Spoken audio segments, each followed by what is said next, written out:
Okay, well, I guess we'll go ahead and get started. So just a little bit about us. Welcome to our one of our UX at UW meetings. This meeting is specifically geared towards helping everyone get prepared for our UX hackathon that we're hosting jointly with Debs Tech this Saturday called the Great UX Race.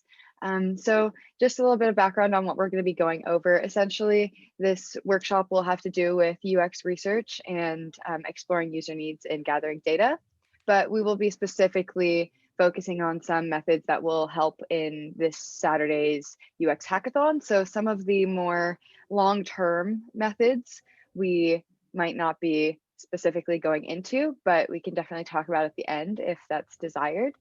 But yeah, okay, so the, oh, just there we go.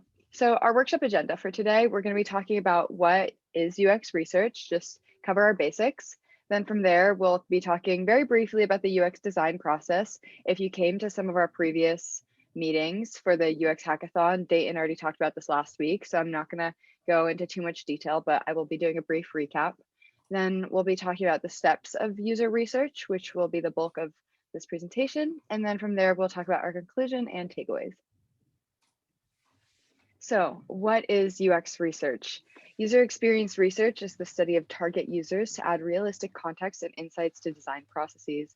What this means is that you'll be looking at very specific groups of users who are meant to exemplify who your target user base is and use what you gain from that research to create a more inclusive and accessible design for your product.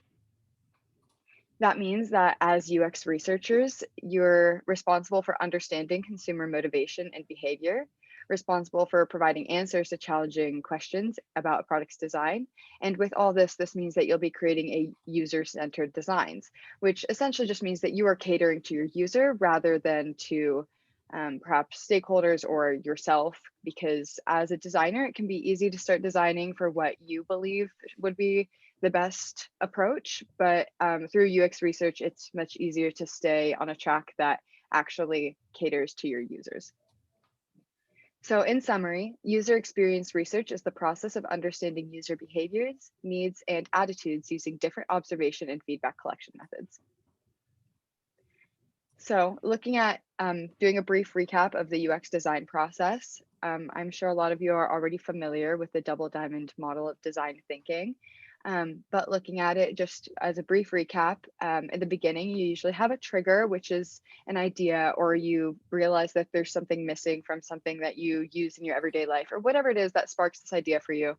And you diverge to find the right problem, which means that you may have had an idea on something that you want to address, but you need to start finding the right problem to address. And from there, you converge on that problem through different definitions, which leads to your problem statement. Then you diverge in how your solution is being built, and you find a lot of different versions. You iterate and ideate, and then from there, you converge on what your final product is.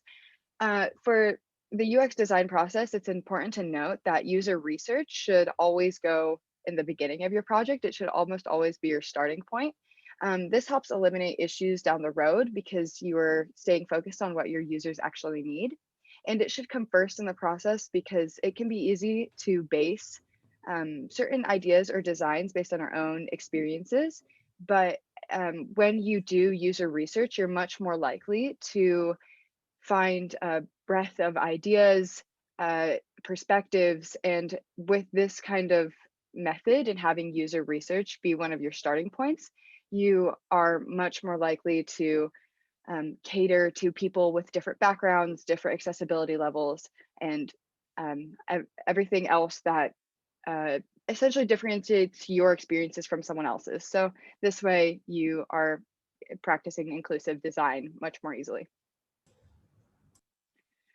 So steps of user research. I do want to preface, this is not something that I came up with myself. The 5-step research learning spiral was created by UX designer and researcher Erin Sanders, and we're just going to be going over that today.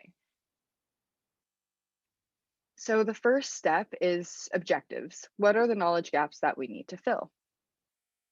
With objectives, you want to define the purpose of your application or product or whatever it is that you're designing. So you want to think about things like, what goals do you want for your product to meet?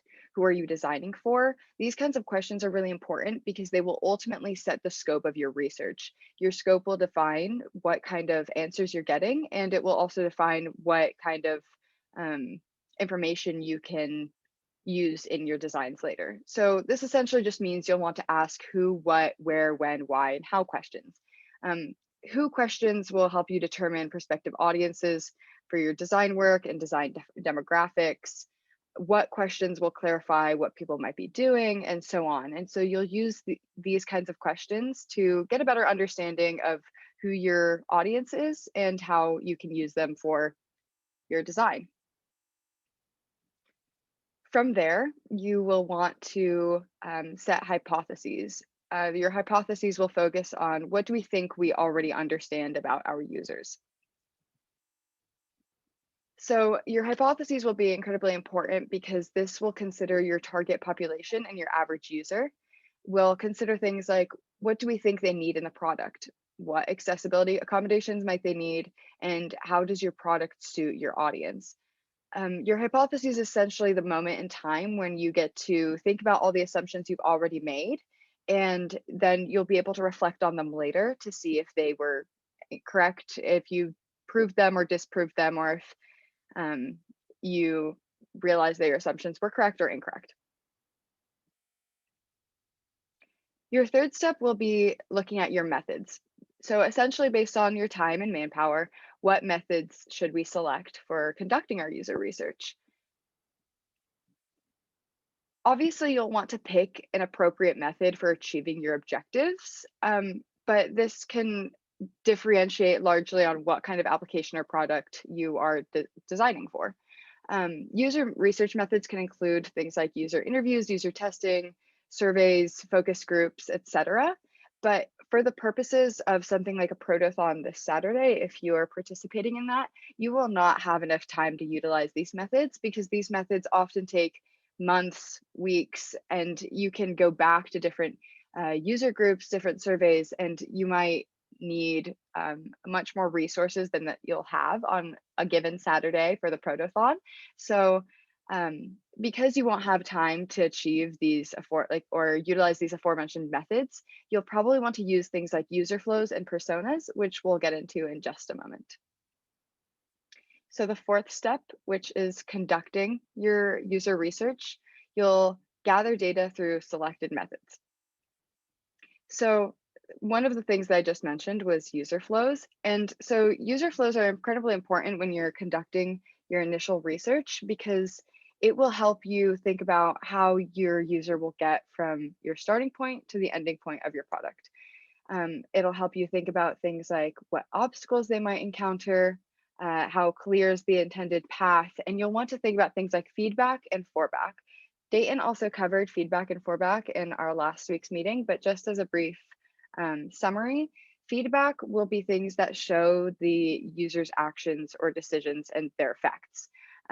There'll be things that will be crucial for interactive elements, and they will help the user know that they're on the right path. So for example, if you have an application where a user needs to click on some kind of link or something like that, you will have, if they just are staring at a blank page, they might think that the application was broken, that they did something incorrectly, etc. But if you have some kind of user feedback, perhaps you have a loading spinner or a loading bar or something similar, it will let the user know that they're waiting, that everything's functioning properly, and it gives them an indicator of what's going on and that they're on the right track. With forback, you're helping guide your users. Essentially, you have expected outcomes from their actions.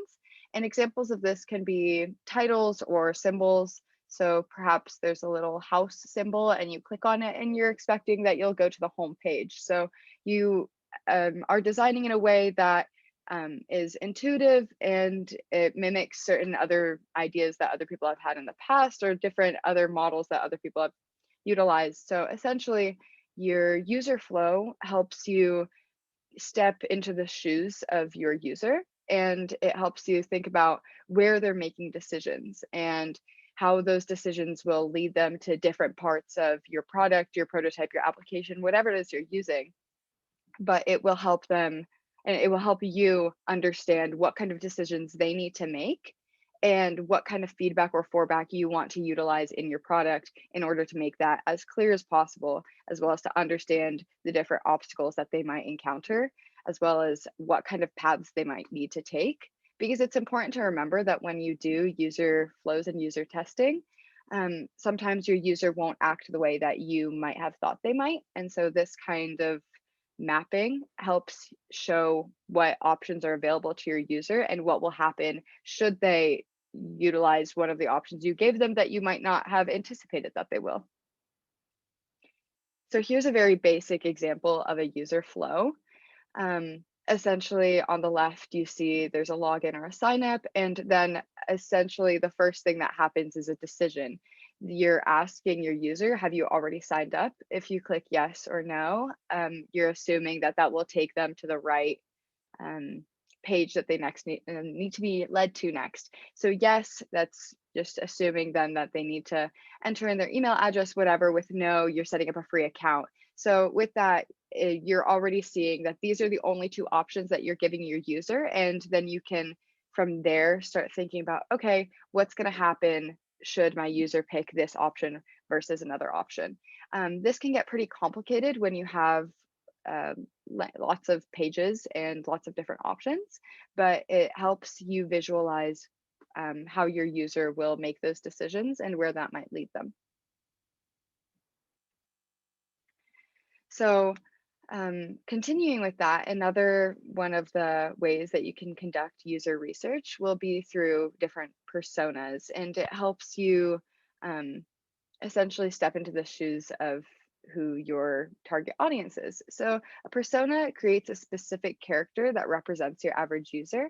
It helps you think about things like, what are they looking for in this product? Are you meeting their goals? What kind of accommodations they might need? These things are important because they help you in knowing your audience, and knowing your audience will help influence the features and design elements that you'll ultimately choose to include in your final product.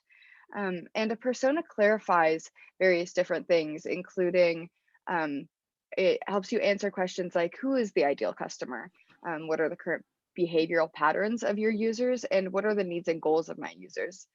With that, though, it's important to remember that many different products can be targeted at various different types of people. And when that is the case, it is very helpful to make multiple different types of personas. Perhaps you're targeting to um, both older and younger audiences, and you'll want to then take into consideration what kind of accommodations someone who's a little bit older might need versus someone who's younger. And you'll think about how these things will differ, and you'll want to utilize both of them when you're creating your final iteration of your design to make sure that you're accounting for all different types of people in your product rather than just one group of people. So here's a very basic template for a persona. You can find templates online, you can do them by hand. It really doesn't matter as long as you get the same essentially outcome. Creating a persona, you don't need to have all of these details. It really depends on what you want to get out of it and what kind of characteristics you're trying to define for them. But usually it's important to have things like age. You'll think about what types of tendencies they might have and what backgrounds they might have that might make them more or less applicable to whatever solution you're trying to craft with your product, and how that might lead to them using something, what kinds of biases they might have that might lead them to making certain decisions with your app, and what might make them more likely to use it, or might make them struggle in its use. So now that we've gone through objectives, hypotheses, methods, and actually conducting your research, the fifth and final step of user research, which is arguably the most important, is to synthesize your user research. This is the part where you get to fill in the knowledge gaps, you get to prove or disprove your hypotheses, and you get to discover opportunities for design efforts, which is ultimately why you wanted to conduct your user research in the first place.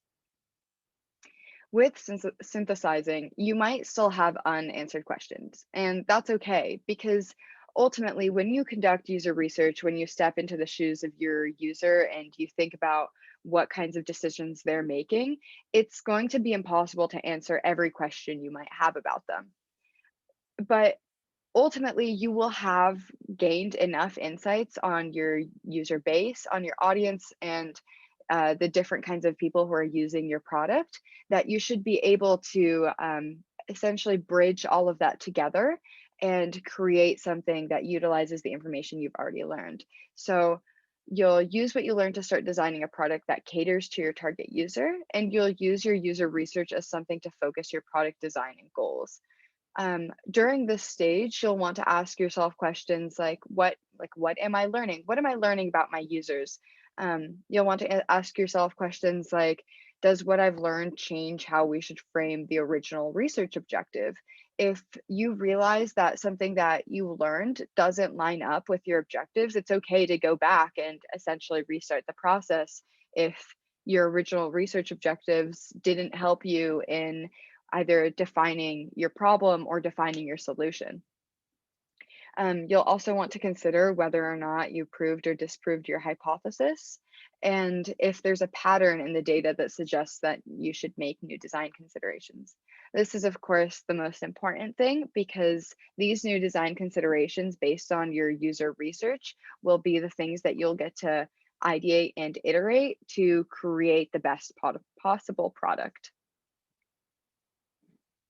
So one conclusion and takeaway that I do want to point out before we get to the final conclusions is that you have in your user research, it'll help provide context for your designs, which influences which features you want to include and which you do not. So this is an example of something that you can utilize in this synthesis stage.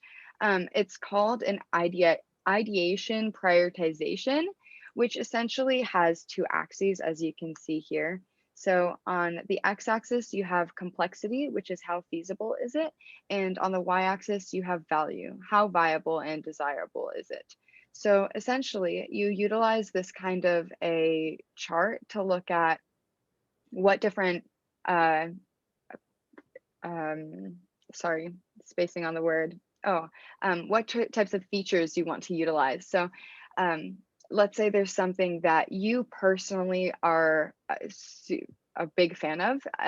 You might not always be able to actually include it in your design if it's not super feasible. If the value is high, but the feasibility is low, you'll still want to consider what other options you have for including that in your design. If you have something that is high value and low complexity, you'll obviously want to, they have it titled low hanging fruit on this example, because it just means that it's something that will be so obvious in your design choices that you'll, of course, want to include it. You can think about that in these like sort of quadrants and like whether something's a worthy investment, whether something is worthwhile but maybe not going to work with your time frame. And I think that this kind of setup is really useful for something like a protothon because ultimately when you are designing a product and you're considering your user research, you won't have time to implement everything that you want to, which means that you will have to start prioritizing which ideas you want to include. And this is a great value system for that. It helps you stay focused. It helps you stay on track for creating the best possible design you can given the information you have about your users.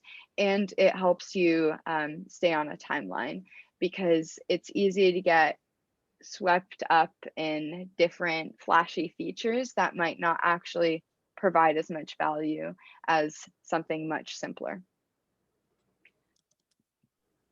There's a With question. that, Yeah.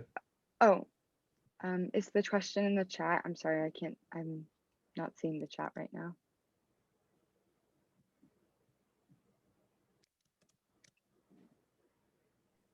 I can read it out. Oh, yes, please. Yeah.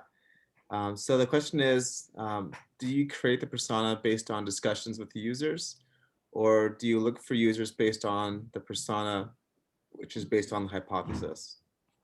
So, personas can definitely be constructed based on hypothesis, and then you can start to think about what kinds of assumptions you're making about your persona, start crafting that, and start thinking about it from their perspective. And then you can keep ideating and iterating until you feel like you are actually catering to that persona. Ideally, if you had more time, you would want to conduct one-on-one interviews, you would want to conduct uh, focus groups, surveys, that kind of thing, to just get a feel for the landscape, to get a feel for what kinds of users are currently exist, what kinds of people are looking for this kind of a product, because in these kinds of user surveys and focus groups and interviews, you might realize that the audience that you thought you were catering to does not behave the way that you thought they might, or that you're actually catering to a much different audience than you thought. So if you have the time to conduct user interviews and surveys, then you'll want to boil down the main parts of those into a persona that exemplifies all of those characteristics that you found in your interviews and your surveys. But if you don't have time to do that, for example, with something like a protothon, you'll have to think about your own hypotheses, and you'll have to think about maybe previous experiences you've had with a certain group of people, and you'll have to start thinking about usability and accessibility with that. I hope that answered that question. Um, Oh, like I said, there's a follow-up question to that as well. And two, if you use a group of users to create the persona, do you also involve the same group to validate prototyping and the rest of the entire design process? so with the design process, user research, it isn't, although it's somewhat similar, user research and user testing will be two different things. User research kind of sets the basis for your design and it helps cater to that audience, whereas user testing, which is what I'm assuming is being asked about, is when you have those people test out your application or your product or whatever it is later on down the line. And you can utilize the same or the same groups in both, but they come at very different points in the design process. So when you start off with user research, it might be someone who, or it might be a group of people who you're trying to get a gauge how they would feel about your solution, or they might feel about your problem. They're the people that you want to go to define exactly what your problem is. And with user testing, it's going to those people to make sure that the solution you're crafting is the best possible version of that solution. Whether or not you utilize the same group, I guess, is up to you. It depends on how much time you have and how broad your resources are. But at the end of the day, the people who do your user testing for your product will want to be in the similar demographic as the people who were the basis for your user research, because that should be your audience that you're catering to throughout. Um, just to conclude a little bit of this presentation, essentially, to summarize, user research, it's going to be a way to provide context for your design.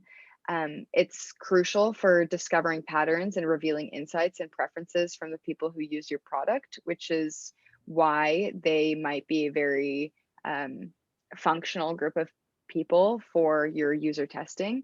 And the last bullet point I think is incredibly important, which is that user research might not provide, it should be might provide insights rather than immediate solutions, which just means that during user research, you might find that this group of people, this demographic that you're looking into, there might be certain issues or questions that arise just through that research, and there might not be an immediate solution, which is totally okay, because when you think about the double diamond theory, the user research, that's when you're diverging to find what the best problem for you to solve is. And it's your job from there to use design, ideation, and iteration to come up with the best solution. So sometimes user research, despite the fact that it should give you answers, it can actually just give you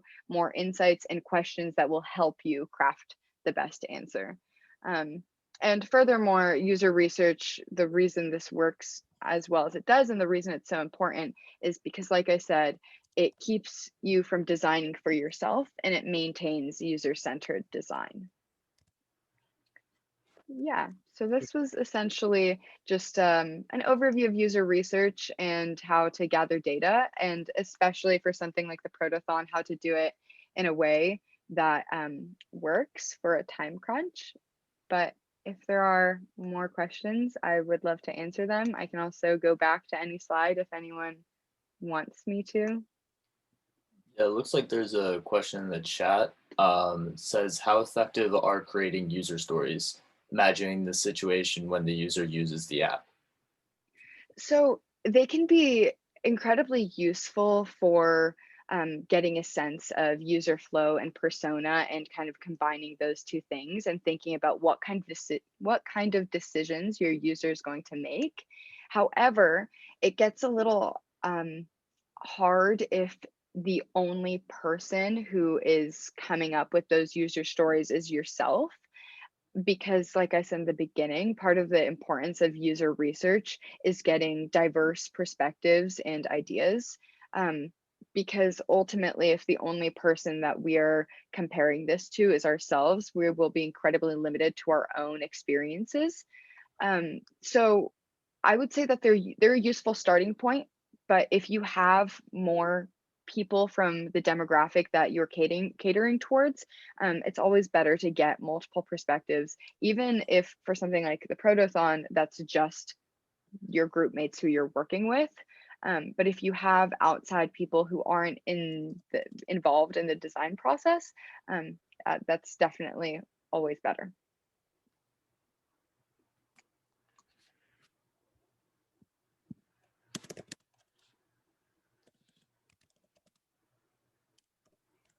One I'm more looking at question the in the chat chat. now. Oh, you see it? Yeah, Okay. I'm just going to read it out loud. So, when building a product, how should we build it? Based on your feature prioritization table, you feature which one will benefit the user the most and the quickest time to build it, or do we build according to Lean UX using the Maslow's hierarchy of needs? So honestly, it's gonna depend. If you look at the, can I go back? No, I can't go back. That's cool. So if you look at the feature prioritization, you'll want to think about exactly just feasibility and value. So I think um, neither way of thinking is like, if you want to think about like lean UX or anything, like neither one is better than the other, and you might not always want to stick to one way of thinking, but um, for something when you're on more of a time crunch, you'll want to start implementing things based on value and feasibility first, because even if the product you create isn't the best, or it doesn't have the most features, that doesn't mean it can't be the best solution for whatever problem that you're trying to answer. Which essentially, I'm just trying to say that in a time crunch, you won't always be able to implement every feature you've wanted to. And so if I am trying to create something, I would think about what features do I need to implement to create the minimum viable product. So let's say you have 3 features that you need for your MVP, your minimum viable product. And from there, there's a couple more features that you think are incredibly feasible but low value. Or then you think there's a couple more features that are incredibly valuable but not very feasible. You'll have to make that decision for yourself. After you reach the minimum viable product, how you want to move from there will be completely up to you and what you think will be the best in meeting your users' needs.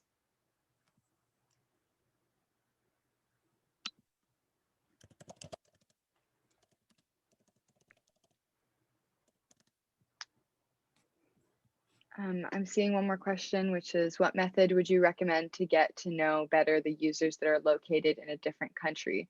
Would you have good tools to recommend? So there are quite a few user testing tools available online. I'm pretty sure one of the websites is just called usertesting.com, and it's incredibly useful if you have a little bit more time in creating and finding user testing and that kind of thing. And user research. I think usertesting.com might not be the best user research website, but it is for down the line with user testing because you get to pick exactly the demographic that you're looking for to test out your prototype, whether it's age, gender, country, anything like that. But as for user research, there are a lot of websites that you can create surveys and different kinds of uh, research focus groups and things like that, interviews you can set up. But obviously the constraint once again will just be time for this Saturday. But if you're not thinking in terms of the protothon, I would probably work on one-on-one interviews first to get a sense of someone's individual experiences, and from there move on to bigger groups. And ultimately, those will have to come through connections or advertising that you're looking for that research.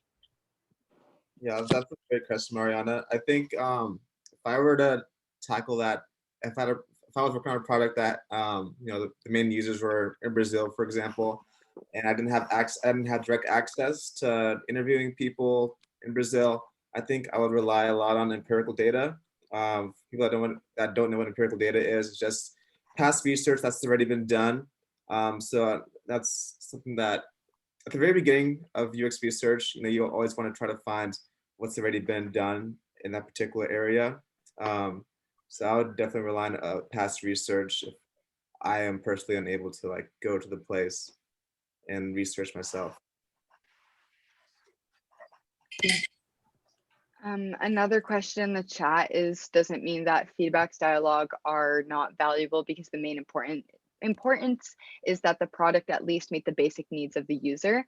I would say no, because in meeting those basic needs, you still want to do it by following UX principles. So if you are creating your minimum viable product, you'll still want to utilize things like feedback and forback, and they aren't necessarily flashy bells and whistles the same way that there can be some features like for example, if you really want to have something that's animated, that might be something that's more flashy and not as feasible and not as much value, whereas like feedback and forback are still incredibly high value for your user to make sure that they are doing and are understanding your product the way that you intended for them to. So when creating your minimum viable product, you still want to make sure you're utilizing good UX principles. And those are not necessarily the things that I would sacrifice when you're thinking about feasibility and value, more so sacrificing the things that make something look flashy rather than actually add to its usability or accessibility.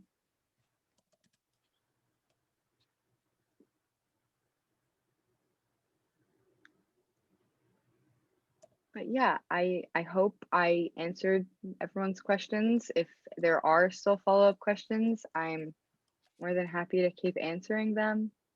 I hope I didn't talk too fast. I was thinking about that at one point, so I hope everyone enjoyed this workshop. I hope that it helps for everyone who is participating in our hackathon on Saturday. I don't know, Dayton, if you have the link to the hackathon, if anyone still hasn't signed up and they still want to, because it's not too late. Yeah, thank you everyone for coming. If you're still looking for groups, this is also a great time to form them. Oh yeah, Dayton just sent in the links for the link for the Google form if you want to sign up. We're going to have some speakers and some industry judges who will give you feedback on your prototypes. So valuable and to help everyone practice. So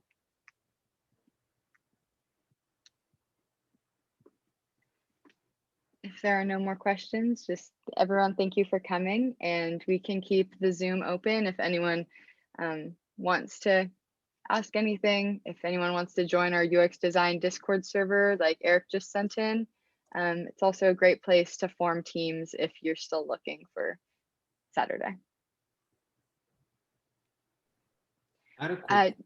No, you don't have to be a student, whoever asked that in the chat. I had a quick question. I remember seeing like a schedule for Saturday, like broken down into like the beginning section, like when we're supposed to work on stuff. I don't remember where I saw that. Do you guys have like a link to that by any chance? Yeah, that was on our website.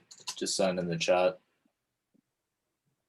Gotcha. Yeah, the website has more details about the event on Saturday, including a breakdown of the schedule and just anything else you might want to know. We'll also be adding some resources to it to help you guys out during the protothon.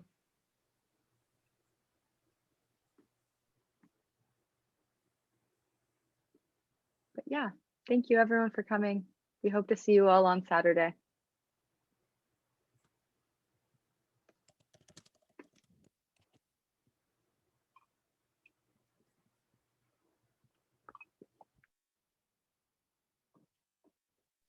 See ya.